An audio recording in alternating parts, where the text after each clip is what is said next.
río Limón, donde fue retenido un vehículo de transporte público que cubrió la ruta de Colombia hacia Caracas.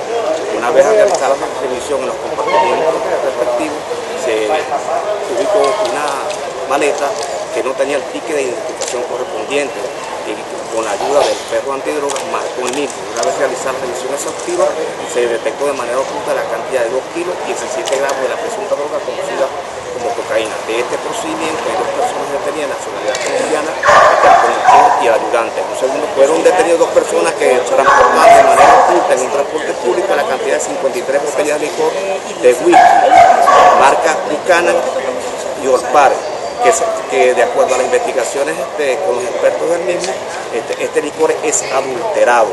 En estos momentos se está realizando la experticia química y física para determinar qué tipo de sustancia adulteraron este licor, lo cual puede ocasionar daños graves a la salud de las personas que consumen.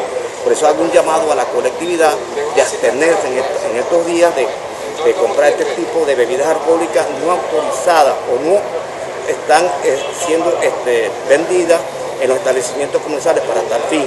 Una botella de licor que normalmente cuesta entre más de 2.000 bolívares la están ofreciendo a 700, lo cual puede traer graves consecuencias a la salud de las personas.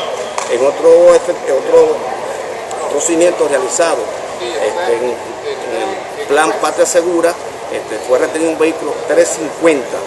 Una vez realizando la inspección correspondiente, de acuerdo a un listín autorizado para llevar alimentos hacia las altas, bajas y media Guajira, se determinó que no es el producto autorizado, se realizó la inspección correspondiente y llevaba oculto más de media tonelada de material estratégico perteneciente a la nación. De este procedimiento hay 2 personas detenidas, una persona de sexo masculino y una femenina que golpeó en el día de ayer a un efectivo de la Guardia Nacional.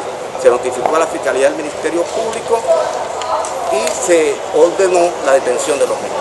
¿Y el caso del secuestro, qué información tiene? Bueno, hasta los presentes, se están realizando, son una investigación que lleva el Cuerpo de Investigaciones Científicas, Penales y Criminalísticas, conjuntamente con el Grupo Antiextorsión y Secuestro número 3 de la Guardia Nacional Bolivariana. Ellos son los que pueden ampliar más esta información. Sin embargo, corresponde a la Guardia Nacional, hemos reforzado todos los puntos de control a lo largo y ancho de los ejes carreteros y específicamente en la zona fronteriza para evitar de que estas personas sean trasladadas hacia la República de Colombia.